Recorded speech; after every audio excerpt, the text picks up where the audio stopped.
보도록 하겠습니다. 열왕기상 3장 4절에서 15절, 구약성경 제가 가진 책으로 514쪽에 있습니다. 같이 읽도록 하겠습니다. 이에 왕이 제사하러 기브온으로 가니 거기는 산당이 큼이라 솔로몬이 그 제단에 1000번제를 드렸더니 기브온에서 밤에 여호와께 솔로몬의 꿈에 나타나시니라. 하나님이 이르시되 내가 내게 무엇을 줄꼬 너는 구하라. 솔로몬이 이르되 주의 종 내 아버지 다윗이 성실과 공의와 정직한 마음으로 주와 함께 주 앞에서 행함으로 주께서 그에게 큰 은혜를 베푸셨고 주께서 또 그를 위하여 이 큰 은혜를 항상 주사 오늘과 같이 그의 자리에 앉을 아들을 그에게 주셨나이다.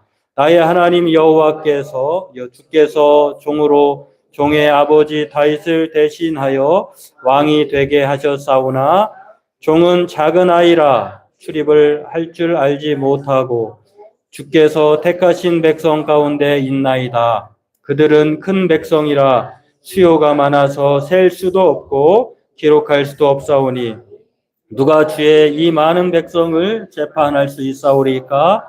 듣는 마음을 종에게 주사 주의 백성을 재판하여 선악을 분별하게 하옵소서. 솔로몬이 이것을 구하매 말씀이 주의 마음에 든지라. 이에 하나님이 그에게 이르시되 내가 이것을 구하도다. 자기를 위하여 장수를 하기를 구하지 아니하며 부도 구하지 아니하며 자기 원수의 생명을 멸하기도 구하지 아니하고 오직 송사를 듣고 분별하는 지혜를 구하였으니 내가 내 말대로 하여 내게 지혜롭고 총명한 마음을 주노니 내 앞에도 너와 같은 자가 없거니와 내 뒤에도 너와 같은 자가 일어남이 없으리라. 내가 또 내 가지 구하지 아니한 부귀와 영광도 내게 주노니 내 평생의 왕들 중에 너와 같은 자가 없을 것이라. 내가 만일 내 아버지 다윗이 행함같이 내 길로 행하며 내 법도와 명령을 지키면 내가 또 내 날을 길게 하리라. 솔로몬이 깨어보니 꿈이더라.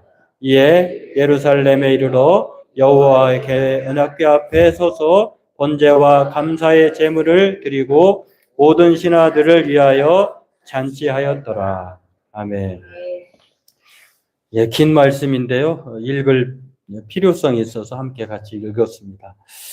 만약 누군가 정말 불가능한 일이 일어난다고 할 때 하나님이 우리에게 단 한 가지 소원을 들어주신다면 여러분은 어떤 소원을 구하실까요? 여러분에게 하나님이 정말 불가능한 일이지만 만약이라고 하는 전제가 좀 성립이 안 되겠습니다만 그럼에도 우리가 한 번쯤 생각해 보면 여러분에게 소원을 한 가지 들어준다면 어떤 소원을 하나님께 빌까요? 최근에 제가 보았던 지금도 계속 방영하고 있는 시리즈물인데 무빙이라고 하는 넷플릭스 드라마가 있는데 거기를 보면 자기 부모의 유전자를 그대로 물려받아 가지고 그렇게 살아가는 그 자녀들이 있더라고요. 근데 자기 아버지가 만약에 예를 들어서 절대 죽지 않아요. 그러면 자기 자녀도 죽지 않아요. 또 어떤 사람은 엄마가 오감 능력이 뛰어난데 보고 듣고 맛보고 이런 여러 가지 감각적인 능력이 뛰어난데 마찬가지로 그렇게 그 능력을 가졌어요. 그런 능력이 우리에게 여러분들 같으면 구할까요? 만약에 여러분에게 타임머신을 타고 돌아갈 수 있다고 하면 몇 살 때로 돌아갔으면 좋겠습니까? 어떤 분이 그 질문을 받고 이렇게 말을 했어요. 저는 3살 때로 돌아가고 싶습니다. 왜 하필이면 3살이냐? 제가 집사람하고 이번 휴가 때 걷다가 제가 물어봤어요. 그랬더니 자기는 절대 돌아가고 싶지 않대요. 힘들었으니까. 나한테 물어봐봐. 그러면 나는 중고등학교 때에 다시 돌아가고 싶어 그랬어요. 왜? 그래서 공부 더 열심히 할 걸. 그런 말을 했는데 어떤 분이 그 질문을 듣고 자기는 3살 때로 돌아가고 싶대요. 그 왜 3살 때냐 그랬는데 그 3살 때라고 하는 때가 그 의미가 있는 게 3살 때는 아무런 책임을 져도 지지 않아도 되니까. 그만큼 책임을 질 일이 많기 때문에.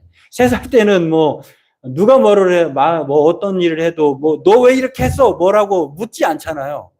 그런 것처럼. 예, 오늘 우리 이 본문 말씀은 하나님으로부터 한 가지 소원을 마음에 들게 구해가지고 솔로몬이 그가 구하지 아니한 모든 것, 1+1이 아니라 1+4, 4가지 이상을 받게 된 솔로몬에 관한 내용입니다.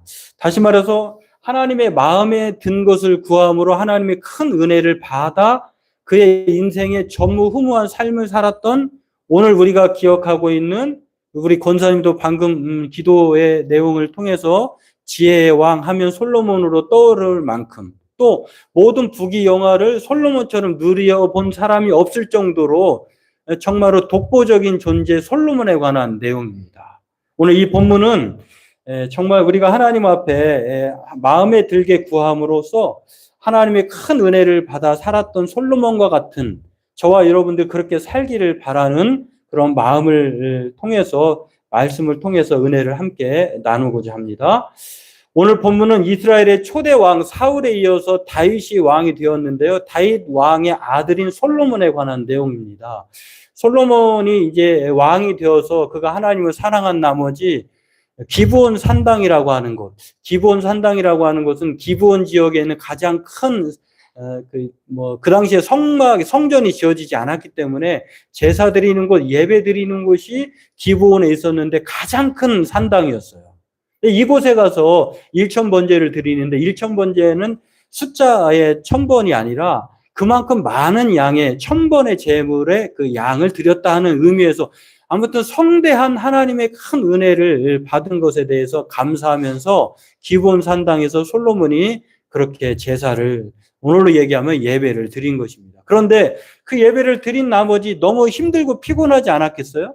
꿈을 그 밤에 잠을 자는 것이죠. 그때 하나님께서 그의 사랑하는 마음, 자기의 하나님을 사랑하는 그 마음을 하나님이 기뻐 받으셨던 것 같아요. 그래서 솔로몬에게 물어봅니다. 내가 너에게 주고 싶은 것이 있는데 한 가지를 구하거라. 이렇게 말하니까 우리 같으면 제가 서두에 여러분에게 질문했던 것처럼 주세요. 이렇게 말하겠죠. 그런데 솔로몬은 하나님이 생각해도 기특한 거예요. 왜냐하면은 자기의 유익을 구하지 않고 자기의 유익이라고 하면 그 당시에 뭐겠습니까? 오래 사는 것, 부자가 되는 것, 부국강성한 정말 넘보지 못할 나라를 이루는 것, 원수들이 자기에게 굴복하도록 원수를 전멸시키는 것, 이런 자기에 관한 신상에 관한 것을 구하지 않고 하나님 보세요. 하나님 나에게 맡겨주신 백성들이 얼마나 많습니까? 이 사람들 일일이 구구절절 송사를 나에게 와서 물어볼 텐데 이들의 이야기를 잘 듣고 판단해서 억울한 일이 하나도 한 명도 생기지 않도록 내가 바르게 재판해서 그들이 정말 행복한 삶을 살고자 그들에게 올바른 재판을 할 수 있도록 나에게 지혜를 주세요. 나에게 총명을 주세요.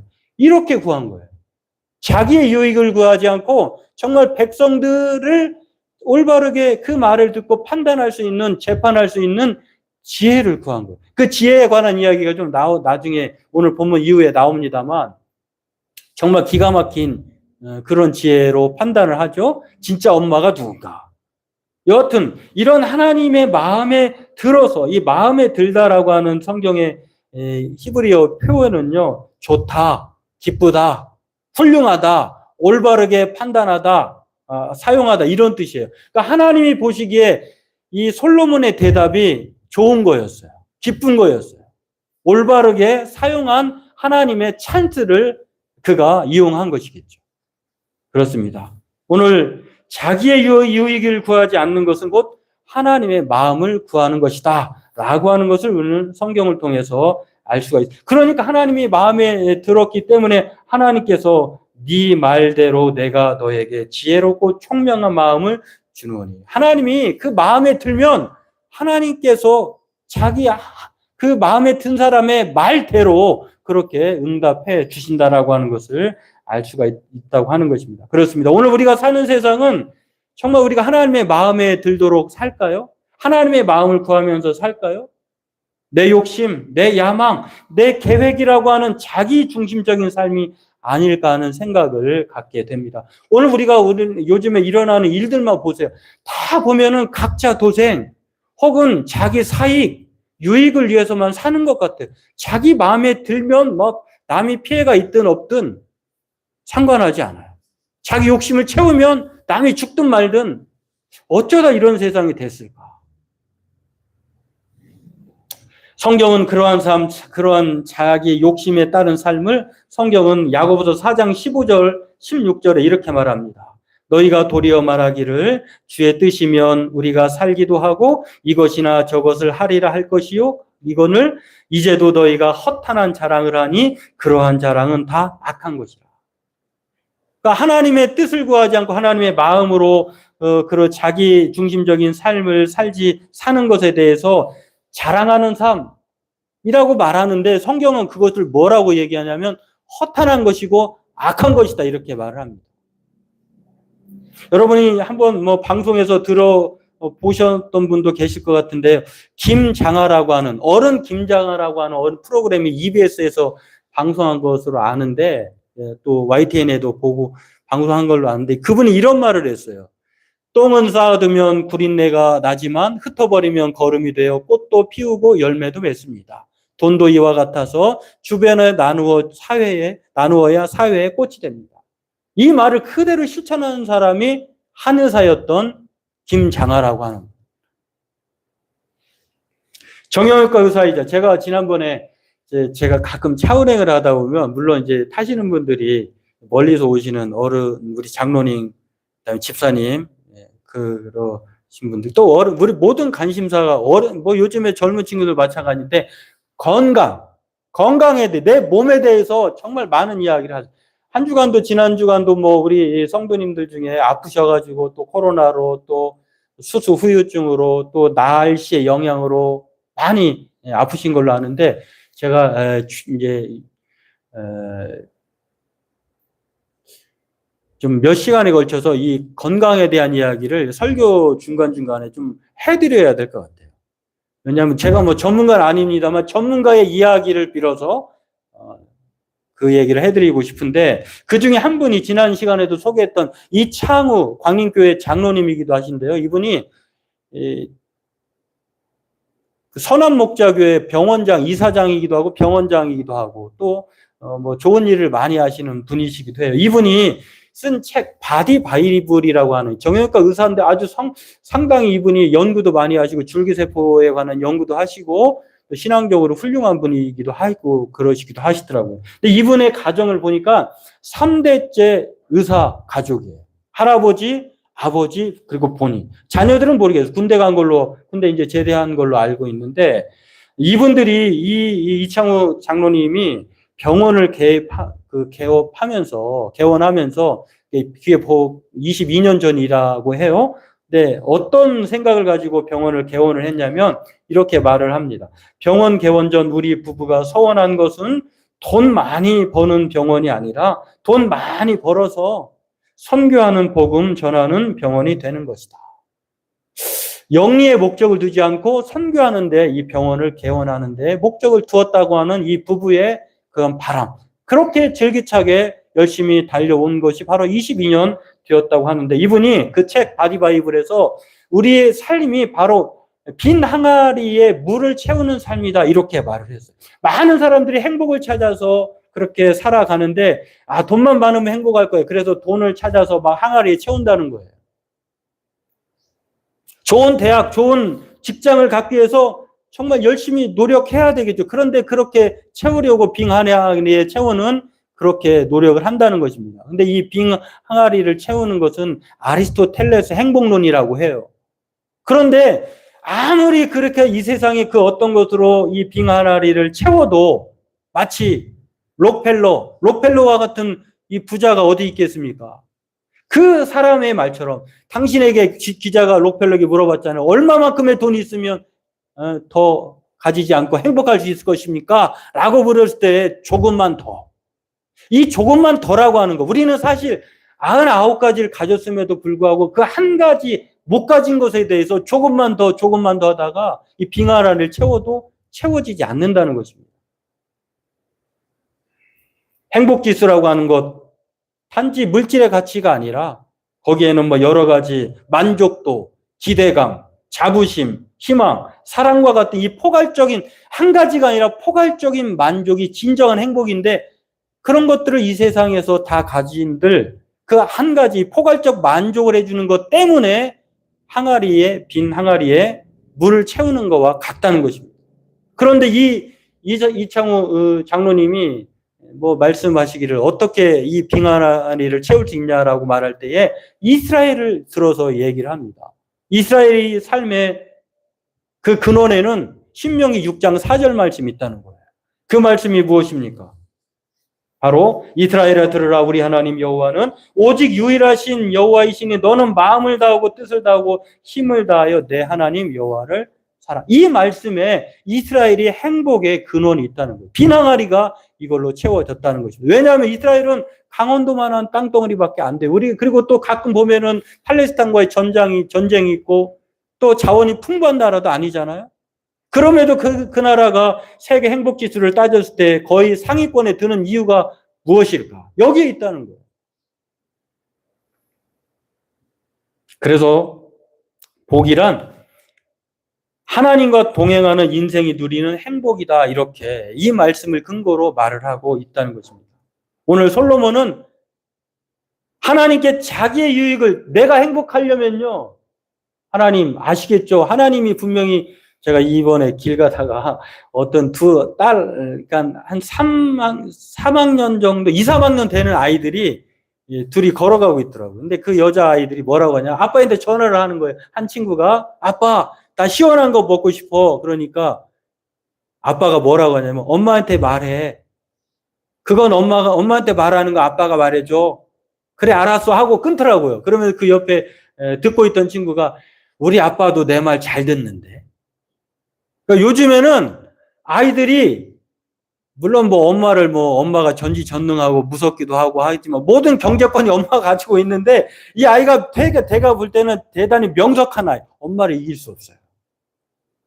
그러니까 아빠를 공략하는 거예요. 아빠가 그 얘기를 듣고 딸 바보잖아요. 안 들을 수 없는 거예요.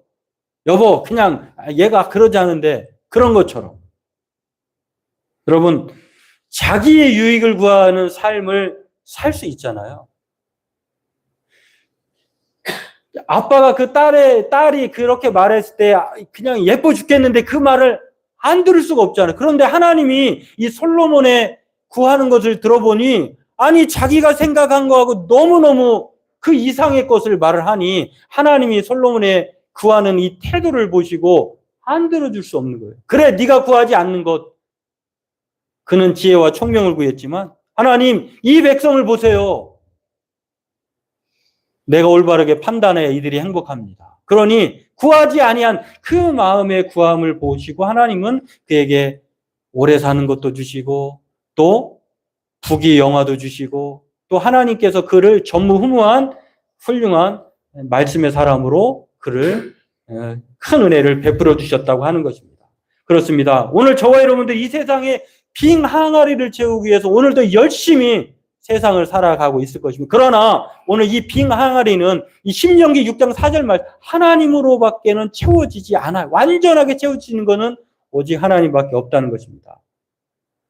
성 어거스틴은 이것을 매우 아름답게 또 진리를 우리에게 이렇게 표현하면서 말을 합니다.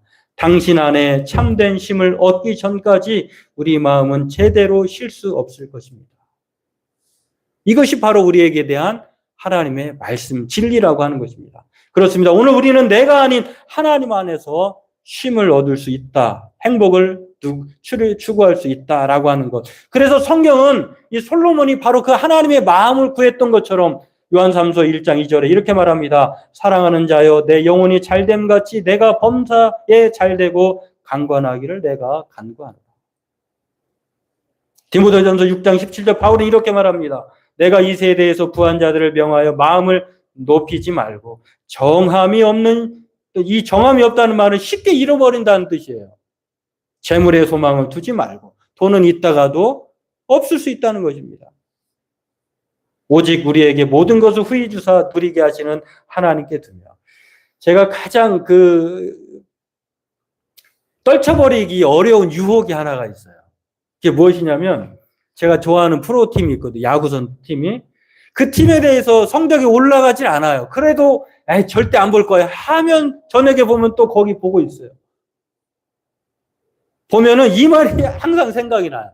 야, 이 세상의 모든 것들이 정함이 없는 것인데 왜 거기에 집착할까?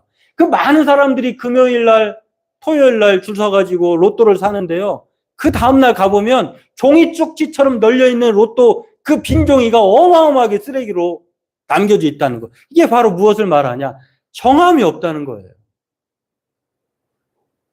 정함이 없다는 말은 불명확하다, 불확실하다, 이런 말이라고 하는 것입니다. 바울은 우리에게 이 마음을 품으라고 얘기합니다. 빌립보서 2장 5절 말씀. 너희 안에 이 마음을 품으라. 곧 그리스도 예수의 마음이니 그는 근본 하나님의 본체시나 하나님과 동등됨을 취할 것으로 여기지 아니하시고.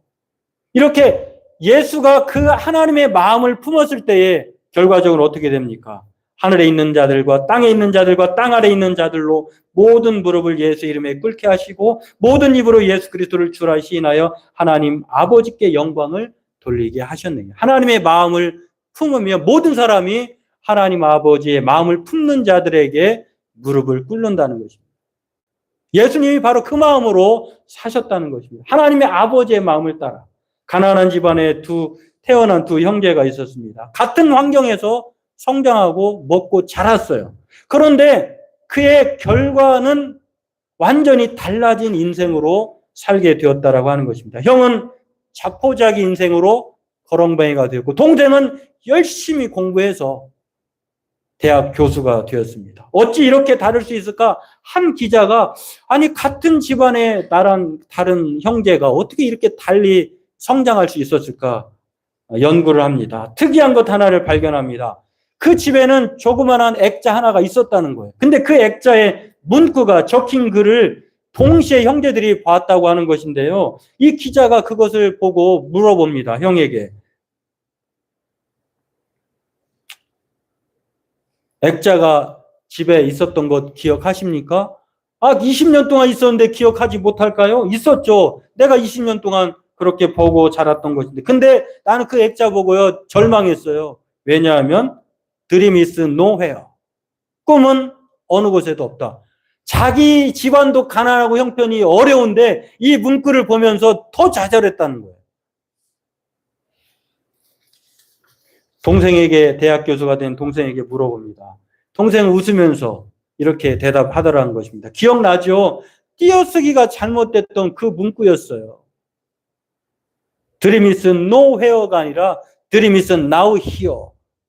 꿈은 여기에, 지금 여기에 있다. 같은 내용인데 정확하게 그거를 본 사람하고 오독이다, 이건 잘못다, 오타다라고 보고 그의 삶을 반전시킨 그런 태도가 형제를 거렁벙이나 또는 대학 교수로 그의 인생을 갈라 놓았다라고 하는 것입니다. 여러분, 인생을 결정하는 것 무엇일 것 같아요? 태도의 문제라고 하는 것입니다. 나 스스로 성공할 수 있어 할 수도 있겠지. 그러나 그것은 제한적이에요. 그러나 하나님이 도우시면 더 크게 또 하나님께 영광을 돌릴 수 있다는 것입니다. 솔로몬은 이렇게 자기의 유익이 아니라 하나님의 마음을 구했다라고 하는 것. 하나님의 마음을 구한 태도를 하나님은 기뻐하셨다라고 하는 것입니다. 그래서 그가 구하지 않은 것까지도 하나님은 주셨고 다윗처럼 그의 아버지 왕처럼 큰 은혜의 삶을 살도록 하게 하셨다라고 하는 것입니다. 그러므로 오늘 저와 여러분들도 나의 유익을 구하는 것이 아니라 하나님을 구하고 하나님의 마음을 구해서 하나님의 큰 은혜로 살아가는 우리 군포 자유교회 성도들 되길 주의 이름으로 축원합니다. 기도하겠습니다. 하나님, 세상은 오로지 나만을 위하여 자기 유익